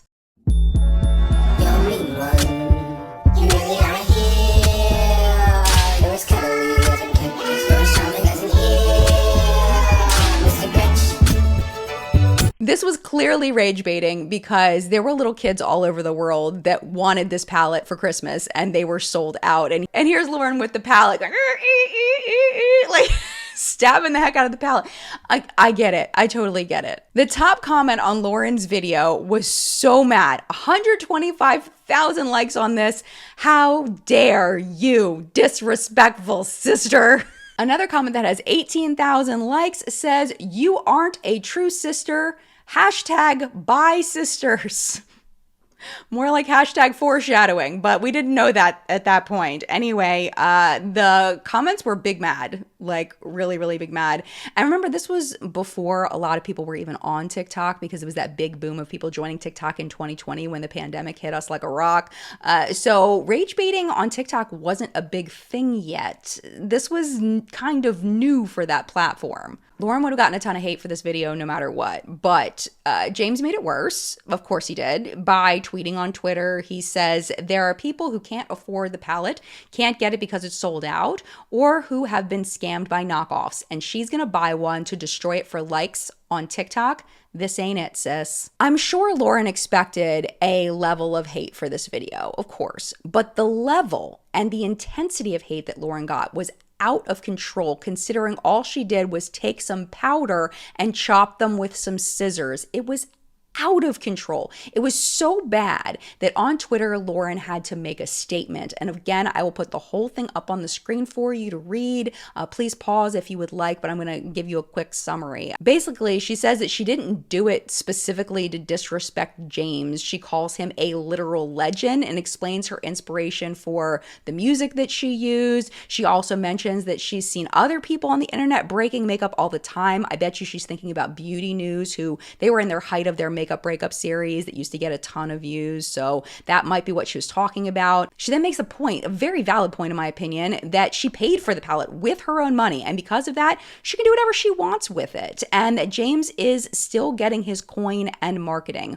Lauren says that the hate she was getting was overwhelming and way too deep. And that if you were offended by the video, I'm sorry. And I hope you get one soon. The next day, James, again, obviously haven't learned the lesson of the power of his tweets and what him tweeting something negative can do, how much hate it can bring to people. He tweeted, I'd like to say sorry to Lauren Godwin for tweeting her palette video yesterday. I was hurt watching something I worked hard on be destroyed, but she bought it and can do as she pleases. And I should have ignored it. It wasn't that deep, and the hate she is receiving is never okay. But his fans were not having it. He had already put the blood in the water. And for example, one Twitter user named Jenna replied, she was rubbing her privilege in others' faces. She gets what she deserves. You don't buy a $50 palette to ruin it, especially to post it. That's not fair to people who can't afford it, nor for the people that can't get their hands on it. What you said was completely right. And a lot of people were agreeing with James and still going after Lauren after that. Lauren did tweet a response to James about this. She thanked him saying, I'm glad this whole thing has been resolved. It really opened up my eyes how cruel some people can be in the comments. Ha ha. Remember to spread positivity always. Love a positive sister at James Charles. Am I allowed to use that word? Ha ha. But this has a big plot twist because James may have had a different reason for apologizing to Lauren, and it was because he had a plan to capitalize on destroying makeup with his new buddy, Jeffree Star. Because literally, and I am not even kidding you, 6 days after Lauren posted her video, 6 days, and only 4 days after they had the whole apology thing where they smoothed things over, James is over at Jeffree's house, his new buddy, Jeffree Star, over there, and they take a literal flamethrower replica made by Elon Musk called Not a Flamethrower, and they torch his palette. James even dedicates the torching of the palette to Lauren. I think Jeffree stepped in at this point. This is just my thought. I think Jeffree stepped in and he knew that this was going to look bad. That is just my opinion. And to kind of soften the hypocrite of it all, they decided they were going to address it before it became an issue. This is what they had said. I just got into a scandal regarding this actually because there was a video circulating of a girl who destroyed my palette, and when I first saw it, I got really hurt by it at first because obviously I had worked on it for so long, and also too, it's been sold out everywhere. So all Christmas and holiday season long, I was getting tweets that were so upset at people that couldn't get it, and I was like, oh my god, this girl went just to destroy it. But after further thought, like, one, she was getting hate comments, which is so not okay in any way, shape, or form, so I felt really bad. But two, like, it's her money, and you can do what you want with it, and like, I just It hurt at first, but I was like, let me get over this. It's not that deep. So I figured for today. So you learned a life lesson. Yeah, So I'll be burning it for her. Lauren. Yeah. Oh, I think we're gonna burn a James Charles burn it palette. for Lauren. Yes. All right, Lauren. Today is your moment. Since it has been kind of a large topic in the beauty industry recently, and the holiday season just passed, and from both of us having products out, we saw so many tweets of people either not being able to get things or afford things, which is really, really sad. And for us, we're both so blessed with the followings that we have, and we've had an amazing year. Yes, we both hit 1 billion views on our channels. So insane. It's like, whoa. So I think it's really important to give back and show people that, you know, this video is lighthearted. It is for fun. Yeah. But I think, you know, I love giving back. I know you do. I'm all about charity. So me and James are going to pledge $25,000 each to women's shelters in the Los Angeles area. And there's so many people out there that need makeup, whether it's to get a job or even just to feel beautiful. Feel beautiful and confident, yeah. So I think it's really important to give back. So this is where I want to highlight the pattern of behavior. James gets upset. James tweets nasty things. His fans go attack the person to a ridiculous degree. Then James apologizes and expects everything to be okay. But in this particular situation, he not only went through that entire process, but then he capitalized on it and filmed a video with Jeffree, capitalizing on Lauren's idea to destroy his palette. I know that it was uploaded to Jeffree's channel, so of course Jeffree's gonna get the AdSense off of it. But remember back then when people did collabs with each other, there was a lot of crossover of audience. So I would imagine every video that James did with a larger influencer, he was gaining at least 10,000 new subscribers off of it. A lot. I would imagine a lot. So he did benefit from what Lauren chose to do. And that video over on Jeffree Star's channel, just to give you an idea of how successful, it got 22 million views. That's a lot. The video Lauren filmed in response to this, it actually kind of made me sad because she's literally fangirling the entire time and so excited that she's getting this attention from Jeffree and James. And it's just, I just wish that she didn't do that. Burning it for her. Lauren. Yeah. Oh, I think, we're gonna burn a James Charles palette. Burn it for Lauren. Yes. All right, Lauren, today is your moment. Dedicated to me. As I said in my last video, you guys, I've been watching James Charles, and also I love Jeffree Star, so I'm a little shook. I feel like she was attacked and put through this horrible situation because of James's behavior, and now she's gonna flip it and just fangirl all over him. I don't know. It just made me really sad for Lauren. On Twitter, she quote tweeted Jeffree's announcement of the video saying, "Think I just died and came back to life, ha ha ha," to which Jeffree responded, "Hi babe, you're more than welcome to come over anytime and burn a palette or two with me." To which Lauren responded, "My scissors destroying it could honestly never come through, flamethrower, let's do it." To my knowledge, that video never happened. However, Lauren did continue to make content about this incident for months after. From February to May of 2019, Lauren garnered about 27 million views on a total of 5 videos on just the topic of destroying James Charles's palette. So I guess in the end, it was kind of a win-win for both of them, I guess. Before I end the story, I just want to stress, please don't send any hate over to Lauren for being a fan of Jeffree and James back then. I don't know whether she's still a fan of them or not, and a lot of things have happened and come to light since 2019. So please take that into consideration, and please do not send Lauren any hate for her feelings in 2019 because we really don't know how she feels now. The final scandal that I wanted to talk about follows the same pattern of James getting upset and sending hate to somebody because he's upset and not thinking about the consequences of his actions. And the target this time is a UK-based influencer named Ruben DeMade, and Ruben was only 13 years old. The reason why James was feuding with Ruben was because Ruben filmed a video saying he had some issues with his eyeshadow palette. That's it. That's the reason. You may actually remember Ruben from the clip I showed earlier of BeautyCon. Ruben was one of the creators that James went up to when he was feeling comfortable in his costume and talked to Ruben, and they had a very friendly interaction. But all the things went downhill in November of 2018, right after the palette launch. It was a couple weeks after. Ruben was in the States, and he ended up filming with a very popular YouTuber at the time, Amanda Ensing. This video was uploaded to Amanda's channel, and it is private private, but I was able to go through a back door somehow through the Wayback Machine and was able to watch this video in full, which doesn't typically happen with the Wayback Machine. So I was quite surprised. Because I had that context of watching the entire video, what I noticed was they were literally just reviewing the palette. They said both positive things and things that they thought could be better. It was literally just a review. Based on James's overblown reaction and his just vitriol he spewed at Ruben, you would think that Ruben said terrible things about him and called him all kinds of names, but Ruben was so nice. He really was. He tried so hard to say the positives.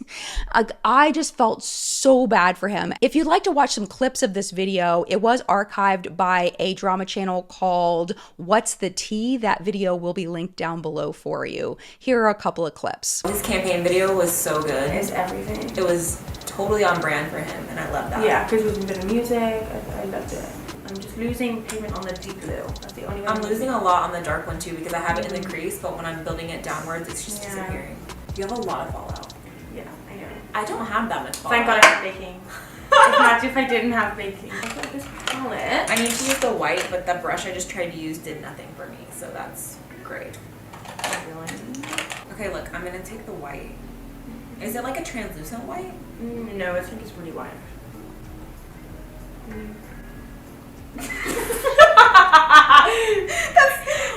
Guess I get a lot. I did get a lot. There's like digging. If it's translucent, that's fine, but it's not coming like. I think it's translucent. It's gotta be. No, he said in the video that he made it to be like a super white light. The swatches looked amazing. Yeah, the swatches look amazing. Why doesn't it look good on the eye? No, even with my finger, it's translucent. You wrote, stick that. What is wrong with me? Final thoughts on the palette. I think there are so many beautiful colors, so many options in here. We wanted to try the most colorful, hardest shadows to work with, so that's what we did today. The blues and the purples. And yes, and I feel like using them when we were packing on the color, there was so much pigment, it was there, but when we blended it out, sometimes there were like little patches that weren't blending, but I don't know if that was the base or if it was the palette itself. I feel like why that is because the actual pigment is quite powdery, and when you dip in, a lot of kickback. Yeah. But then I also feel like these shades by here, these ones by here, these actually blended really well. Fast forward to January 28th, and James is going to that ribbon cutting that we were talking about at that Morphe store in the UK. It was at a place called the Bullring Shopping Center in Birmingham. This was the one where that 8,000 people came and it caused traffic for all these hours. People got there early and the traffic, and it was absolute madness. So Ruben wanted to be one of those people to come and be there in support of James. And actually, Ruben says that the Morphe team invited him to go, but we'll get into that in just a second. So Ruben shows up, and on his Instagram stories, he posts this. 8,000 of you screaming my name, OMG, I love you. Obviously, this is not accurate. Okay, we don't know why Ruben put this up. He's 13. We don't know why he put this up on his story, but obviously they weren't calling his name. They were waiting for James. So I would imagine he put this up as a joke, not thinking anybody would take it seriously, but people did.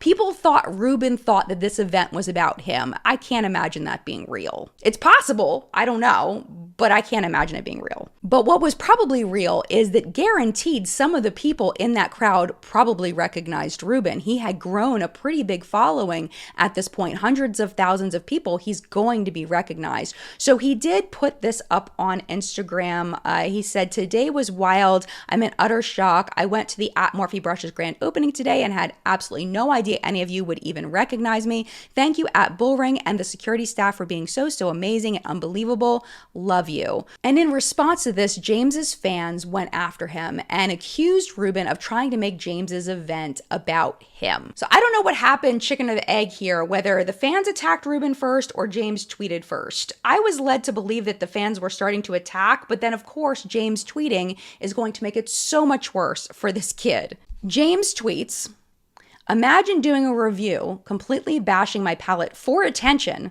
DMing me confused, asking why I unfollowed you, asking if you could come to my meet and greet, my team says no, but still showing up anyway and posting stories as if my 8,000 fans are there for you. He continued, I'm sorry, I haven't gotten drama in so long, it literally had been 2 months, but my meet and greets and all of the sisters that show up are something that I am so proud of and so grateful for, and refuse to take any bullshit it comes to them. I guess when it comes to them. But Ruben's side of the story was very different and didn't get as much traction as James's side. This is what Ruben had said about it. Again, he said that he had been invited to the event by Morphe and that he had never talked to James' team prior to the event. He stressed that he was a massive James fan and he was looking forward to meeting him again. He continued, I had no idea James had an issue with me, and if James or his team had asked me not to come, of course I wouldn't have. And if this was said to Morphe prior to the event, it wasn't passed on to me. I still respect James and his craft, and I'm still a fan and hope everyone can move on. And of course, people were getting upset with James then, being like, he is a literal child. He is 13 years old, and you are sending your rabid fans to go attack him. This was James's double down response. He said, nope. I was his age only a few years ago, and being an influencer with a platform teaches you a lot very fast. Respect being a main lesson, he wrote. I was never given a pass for my age when I started, and neither should anyone else. Okay, keep in mind that when James first started, he was 16, not 13. That is a huge difference. And at this point, while Ruben is 13, James is 19 years old. Side note, if you would like to know how Ruben is doing now, he seems to be thriving. I went over to his Instagram, and here is a recent post from about a month ago. He looks like he's doing so well, and that makes me very happy to see. And interestingly, in this photo, Ruben is about the same age that James was when he attacked him. This is once again James being impulsive and acting on his emotions, but this time sending his fans to attack a literal child. And what kills me about this is this was about a month after he had sent his fans after Lauren Godwin, almost the exact same way, and then had to come back and apologize for it. He is not learning from this. He just keeps going and doing the same thing, the same exact thing over and over and over again, thinking that he's right, assuming things, getting mad and angry on public platforms, sending hate toward people. And then, I don't know if he regretted this one later, because I don't think he ever apologized for it, but he doesn't seem to see there's a problem with this. And to justify it by saying that Ruben deserves this because he wasn't given a break when he was 16, I'm sorry. That is absolutely ridiculous. It is not a fraternity where there's hazing and you're going to haze this child. That's just not okay. And the thing that really kills me about this is the reason why James was mad was because he was mad at the review that Ruben did with Amanda that was actually very kind. It wasn't hating, it wasn't for attention, it was literally just a regular makeup review. Should Ruben have put up that post about the 8,000 people being there for him? Probably not, but he is a child. And he probably was just kidding, I would imagine. I can't imagine him thinking that seriously, that the 8,000 people were there for him. That just seems ridiculous. And if you see Ruben talk, if you've seen his videos, like I watched a couple of his videos, the kid is very bright. He does not, I can't imagine that he thought that was, I really do think he was kidding. What really makes me upset about this one in particular is James's insistence on putting Ruben through something terrible because he went through something terrible. So now Ruben has to too. And for what? Because he did an honest review of your product? Because he wanted to show up to an event to meet you? It's disgusting. It's so gross.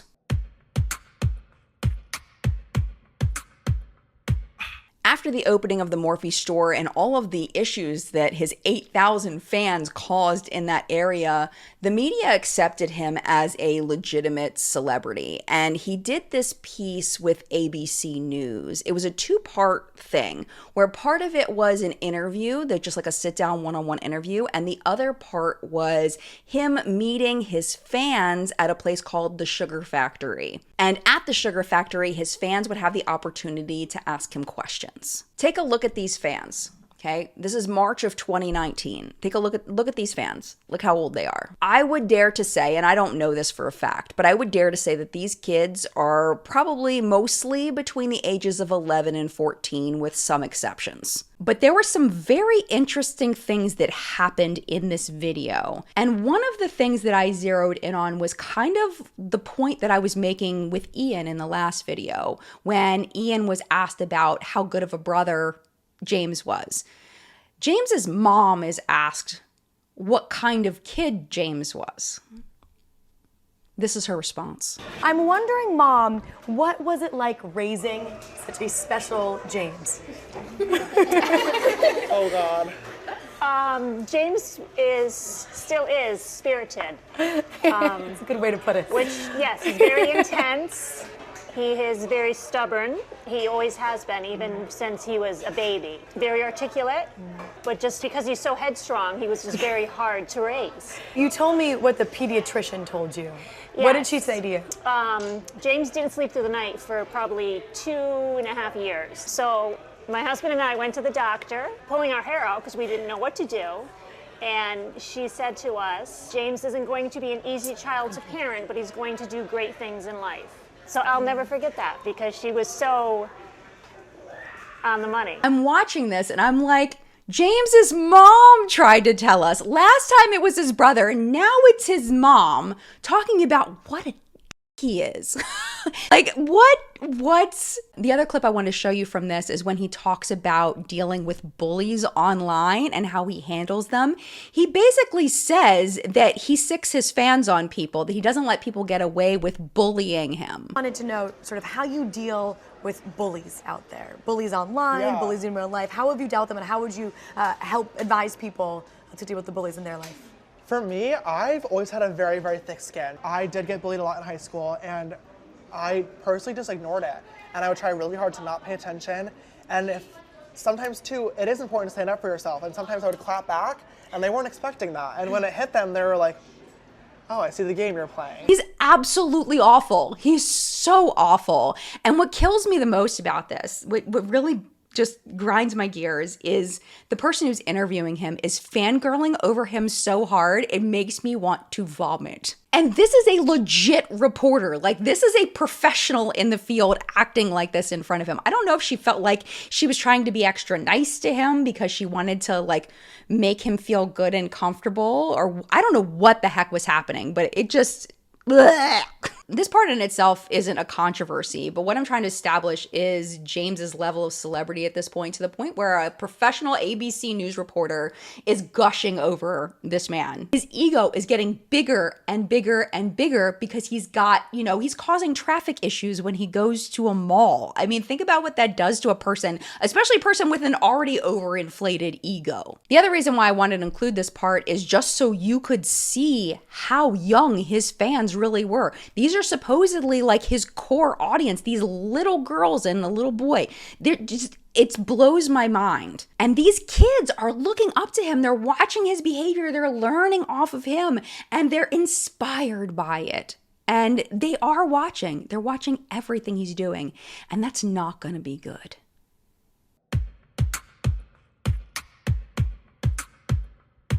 We have made it, my friends, to Coachella of 2019. The infamous Coachella, the Sugar Bear Hair Coachella, the Gage Gomez Coachella, the Assless Chaps Coachella that 17 magazine coined Buttchella.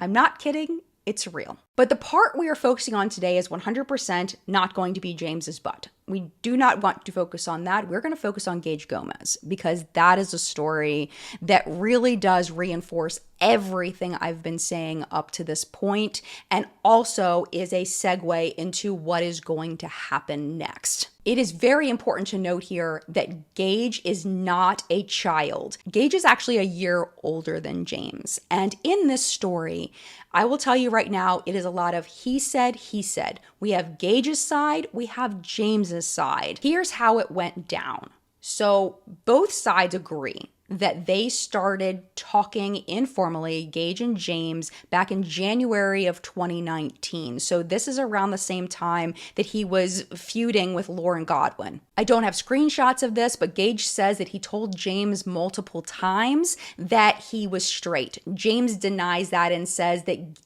Gage always told him that he was bi-curious. This term is going to be very important to the story, so just to make sure we're clear, the definition of bi-curious is that a person believes they are attracted to a specific gender, but they're not sure they may be attracted to another gender. So in this case, Gage said that he was straight, but thought maybe he might be attracted to men. I've kind of debated back and forth how I wanted to organize telling you the story. I think what I'm going to do is I'm going to show you the screenshots of their conversation first. Now, these were acquired again by Nick from The Viewer's Voice. Again, his full video is linked down below. What Nick does is he reads every single text message out loud in his video. I'm not going to do that today. It's a lot, so I'm just going to kind of give you the idea of what is said here, but please feel free to pause and read the whole thing, or you can of course go over to Nick's video and listen to Nick read it. I read through every single text message, and this is what I put together based on what they actually said, and also just kind of connecting the dots because it is really long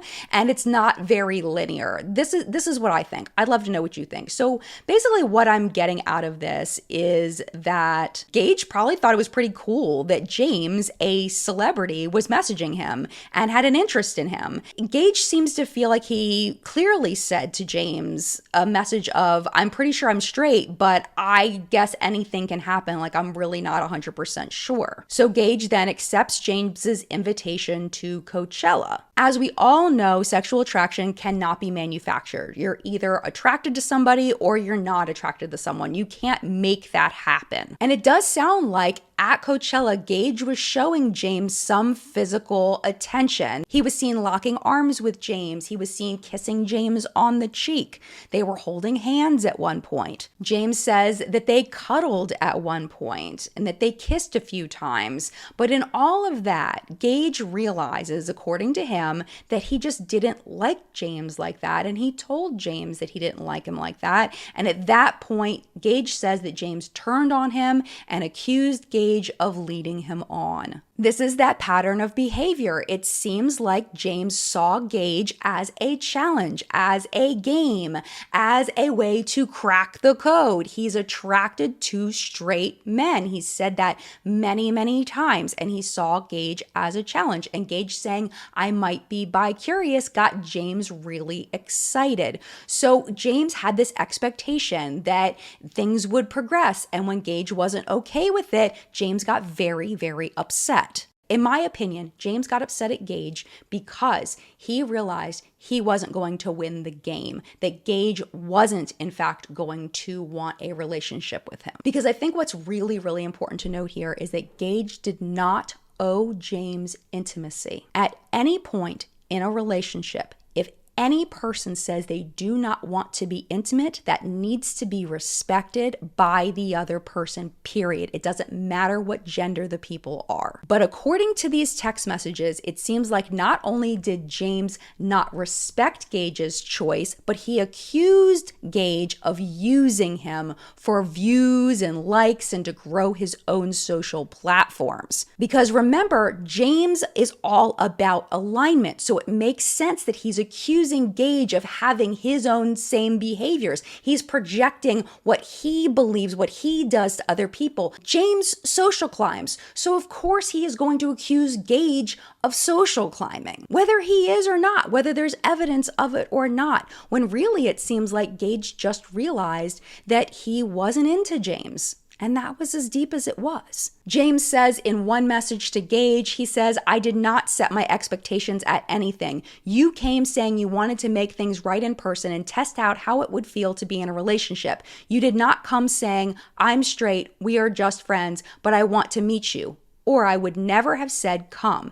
And you know that. I may have wanted more than what was realistic, but your actions and words were what caused that. Because it sounds like Gage actually had a genuine interest in James and thought maybe this could be a thing, but he gets there and things get real and he realized that it's not going to be a thing, and James gets really, really mad at him. Gage then tells James that he was bi-curious and he did come with genuine intentions just to see how it would be to be in a relationship, and it just didn't work out. But James insists over and over again that Gage was using him and that this wasn't real. And I personally believe that James doesn't allow Gage's side, what Gage is telling him, to be an option because it's too painful. It's too painful for James to admit that he lost. It's too painful to admit that Gage is just not attracted to him. Instead, it's better to put it back on Gage and say that it was his fault, that he never really liked James in the first place. In the text message thread, Gage is talking to James about how he wants to upload a video explaining his side in order to clear his name.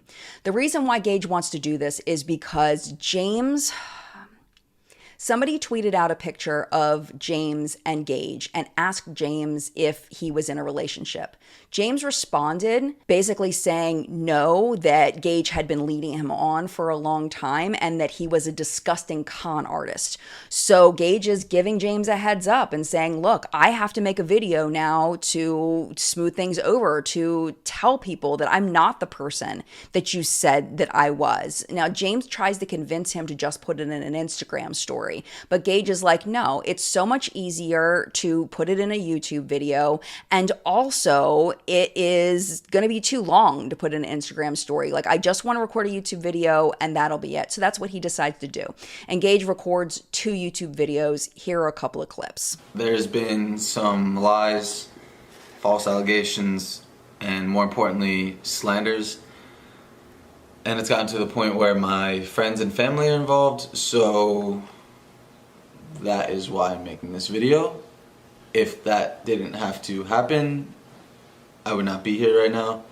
There was a tweet made about me and it was slanderous and skewed from the truth. And the person who made this tweet obviously realized that. And maybe if they didn't realize that, they understood that it was aggressive and maybe the wrong thing to do, and they deleted it. I'm not sure if everyone knows that it was deleted, but it was. And this idea of me being a clout chaser was a conclusion of a group of people when I was not around, who don't even know me. I have photographs. This other person has photographs. If I wanted to be a clout chaser, I would be releasing all of those things. But that's just not what I want to do, and that wasn't my intentions.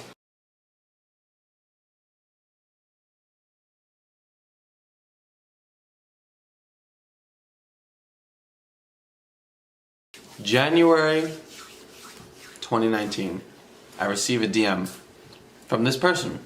I'm sure you guys all know who I'm talking about. I proceeded to respond as a friend, like anyone would do. James then saw this as an opportunity to manipulate me as a person who may or may not have been trying to figure things out about their sexuality, after the fact of telling him that I was straight multiple times. He then started to begin putting a little bit of pressure on me, of getting to know me without, like, disregarding the fact that I told him I was straight. Because, as you all know, this person, 99.9, maybe even 100% of the time, goes after heterosexual men. He mentions a lot that he had to grow up a lot faster than everyone else around him because of how fast he grew on social media and publicly. I have matured and grown up way faster than anybody else my age. We also have very similar taste in guys too. Hot. Masculine. Straight. We just want what we can't have. So he's not stupid. He's not an idiot. He knows he's going after straight boys. He constantly kept telling me while we were hanging out at Coachella that he appreciated that I was always 100% honest with him. If I was ever a little vague, I was never telling him what he wanted to hear, or I was never lying to him. It was always how I felt at the time, and he knew that. It was a great time. One of the best weekends of my life, not gonna lie, it was a lot of fun. There was some points where I guess he was not sure how I was feeling, even though I was telling him the whole time I wasn't into, I guess you could say, experimenting at that time. He proceeded to get extremely upset with me because of that, and kind of tried to play his emotions and push his emotions onto me to kind of guilt me into trying something that I didn't want to do. And what's interesting is, like, these influencers are like chasing clout all the time, and they're all loud when it's drama, right? But only when it's amongst themselves, because it generates the views and the engagement. But when it comes to like someone like me, a normal person who's not like an influencer or public figure or anything like that, they couldn't be truthful. This person is aware of how much money they make off of these scandals. This is not me trying to come at them. It's more or less kind of just letting you guys know all of the drama that even has occurred after this. And this person has mentioned it to me multiple times when I was there, that all of these scandals drive more engagement and more revenue, just capital on top of capital, and I think it's ironic that I'm the con artist, I'm the clout chaser. You don't think it's possible to be a clout chaser if you're the top dog, like in the industry? You could absolutely chase clout. You create the clout that you bring onto yourself through these scandals and through the drama. If you're a James Charles fan and you're like, this happened so long ago, Jen, I don't understand why this is still relevant. Maybe he's changed his ways. Oh, he absolutely has not changed his ways. He is still very much going after straight men. How do I know this? Because James came out with a song just a month ago about going after straight men. That's literally what the song is about. The song is called Can We Just Be Friends? The song is literally about James convincing straight men to have a relationship with him, and then when he is rejected because they're straight, he gets all in his feelings about it, and they go back to their girlfriends, and he's all upset and feeling like he's been rejected. That is what the song is about. Because what James still doesn't realize is that you cannot change someone's sexuality. They are who they are. You cannot do that. Just like no girl, like when Tana Mongeau tried to kiss him and he was horrified by it. Tana Mongeau is beautiful. She's one of his friends. She's gorgeous. He's not attracted to her. Just the way he is not attracted to Tana Mongeau, these boys and men are not attracted to him. And he cannot accept that because his ego is so ginormous. And also, the fact that he doesn't respect people when they say no. When they say, look, I thought this might be a thing. I tried. It's not a thing. Instead of saying, okay, I understand. Like, I still care about you. Let's just be friends. He gets mad and upset and hurt and all up in his feelings, like it's their fault for rejecting him when he went after a straight man. And speaking of that, I want to make another point of how harmful this behavior is in such a public platform.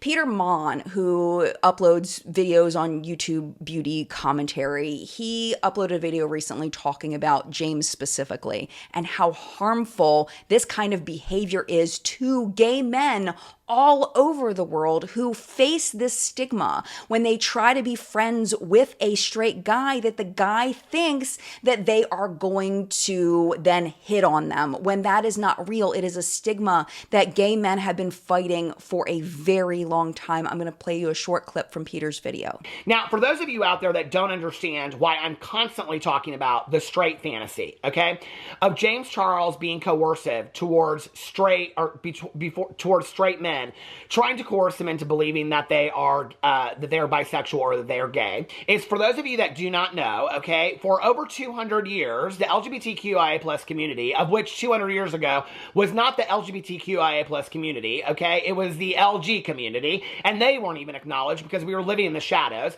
For over 200 years, we have had to fight the stigma, okay, of pedophilia in this country, and that is what our purpose is. That is what we have had to fight. So when you have James Charles out here that is coercing straight men to think that they are straight, okay? A stigma that we have had to fight against for over 200 years. And people want to know why I have an issue with this. This is the life that I live every single day as a married out gay man.